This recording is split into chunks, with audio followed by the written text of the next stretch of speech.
Killers of the Flower Moon is beauty laced with poison, and so it's not for everyone, which is why I'm making this video to answer the questions: who should watch this movie and should you watch this movie?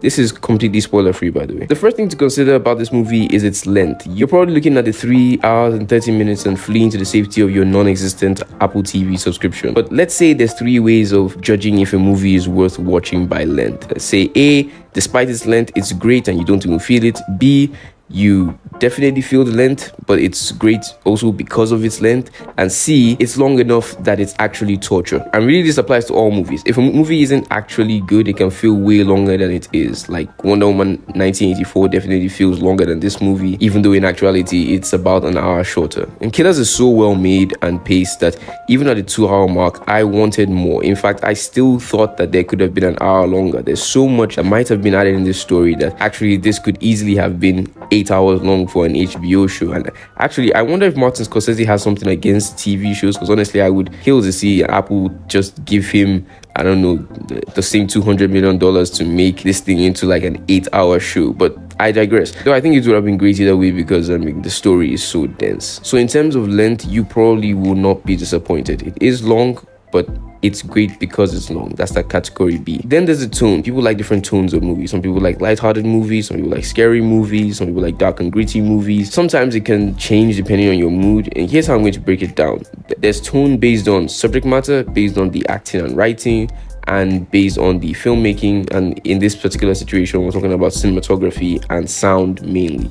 Now, with subject matter, this movie starts off feeling very good, very homely and comforting, but with sprinkles of the darkness to come. So, of course, we know it's going to be dark if you watch the trailer, like really dark. And when the darkness hits, it hits like lightning. A lightning that leaves you begging for the sound of thunder that follows, for if nothing more, a bit of respite. Now, I know I got really into my Shakespeare there, but it's true. It's why this movie is so powerfully suspenseful. I'll also say this movie kind of feels like a jab at Marvel a bit, and I hope it makes Marvel money, because it's definitely a roller coaster ride like Scorsese accused Marvel films of being, but it is also so much more mature and controlled and realistic, while also having so many funny moments, especially interactions between Leo and Lily and Leo and DeNiro. Like essentially, Leonardo DiCaprio is hilarious in this movie. But leading into the controlled, mature, and realistic part, in fact, it reminded me of Paul Thomas Anderson's The Master, with the relationship between De Niro and DiCaprio, mirroring Philip Seymour Hoffman and Joaquin Phoenix in The Master, this twisted mentor and apprentice relationship. But somehow it also manages to combine all of that with this eerie Get Out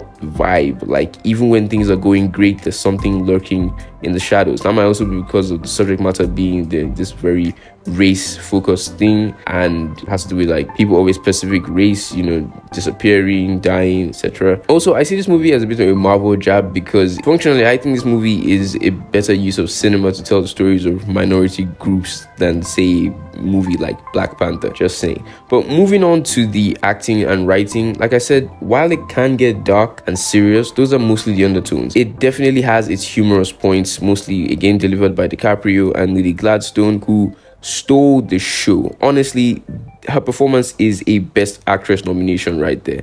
And I have to break character just a bit. I am so proud of her. Like, I know it's a purely parasocial relationship, but her course on film and TV production she did with Crash Course and PBS on YouTube was literally one of my first and biggest introductions into filmmaking, like 6 years ago. And so seeing her this high up in the industry and in her career is just exciting beyond words. Back to the review, she's so interesting. Her character and her portrayal of the character is so interesting because she's able to communicate so many emotions with such minimal acting. Like, honestly, it's phenomenal.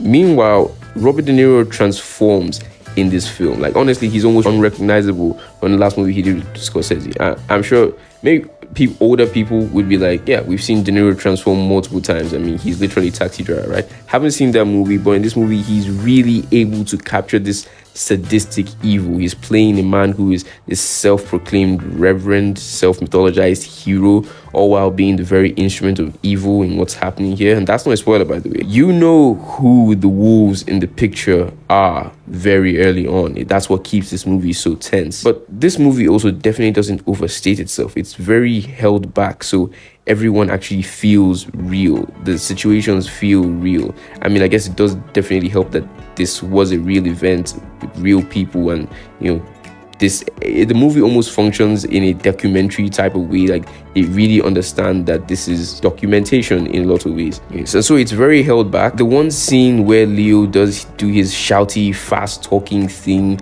it feels so earned because the rest of it is so reserved. Like, Leo, honestly, he delivers. I think so many people are saying that he delivered his best performance, and I'm like, yeah, I think he's just finally delivered a performance that is so far away from everything he's delivered before. And I think that the breadcrumbs of his ability to deliver this kind of performance have been there all along. I mean, it's definitely great, and it's that same reservation that makes Lily's character Molly feel so tortured and DeNiro's character Bill Hales feel so evil. Now, going into the cinematography, the camera work is very interesting. It's very controlled. It's not freaking Paul Greengrass shaking up and down, and it's also not as spectacle inducing as something like Christopher Nolan's, but the shots are tight but smooth. Yes, there's a lot of scenes with establishing shots and shots that give you room to breathe and all that, but I think there's also way